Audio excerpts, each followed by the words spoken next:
I plan to lead in a manner that involves constantly recognizing both the areas of strength and improvement within not only myself, but others as well. My observations to help recognize a common goal that we all share and aid us in attaining the common interests we are in pursuance of.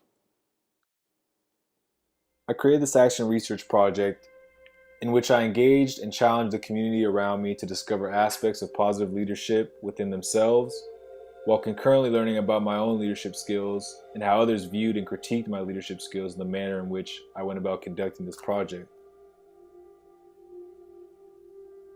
Along with the different aspects of leadership that I learned by taking the class called Personal Leadership, Self-Inquiry, Discovery at the University of San Diego, I also want to incorporate the themes of leadership that Phil Jackson discusses in his book titled Sacred Hoops.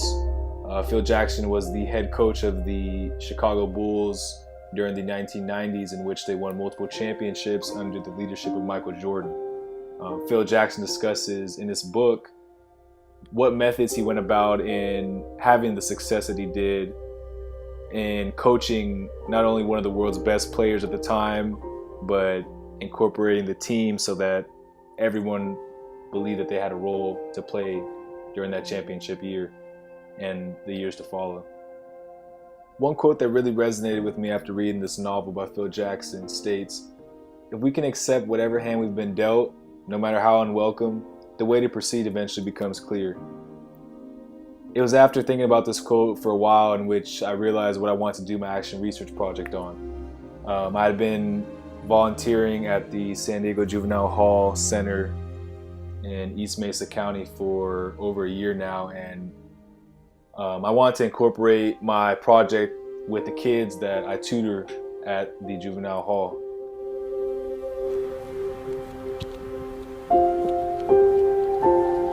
So we're here at the entrance to the juvenile hall center, and technically there's no video devices or cameras allowed inside, so I won't be able to record anything, but this is where it'll take place, and I hope to gain some valuable knowledge from this project.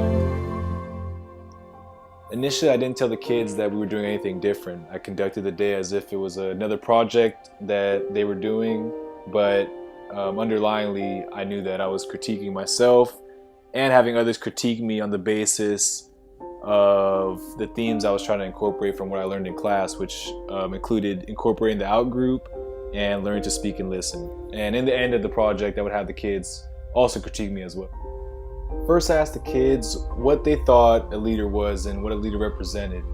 I asked them to look towards anyone they looked up to in the media or at home, and explain to me in their own responses of why they thought that person in particular was considered a good leader by their standards.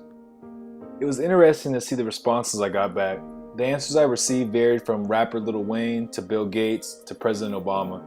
I noticed that the common topics mentioned behind why the kids thought their examples of a leader was the best included who had the most money and who was able to convince everyone else that they were the best at their said field of business.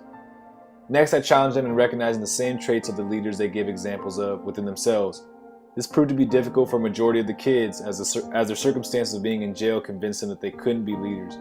We discussed some of the more grounded themes of leadership, such as it being a process that can be learned and requiring practice just like any other task.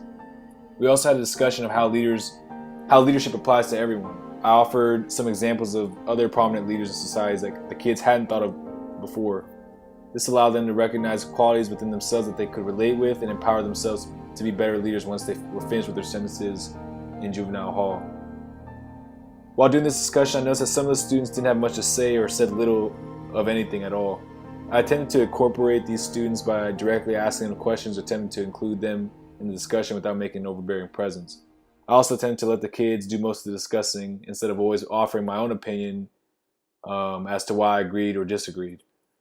The intention of the project wasn't necessarily to convince them of who was right or wrong, but to practice for myself of learning to speak and listen and have the kids come up with their own ideals of what a good leader was supposed to be. At the end of our discussion, I had the students fill out a form in which they gave me their own honest opinions of how I conducted my own leadership skills during our meeting. The feedback loops for this project consisted of 1, me, 2, the students who were part of this project, and 3, the tutors who were viewing me in the background while the students weren't noticing.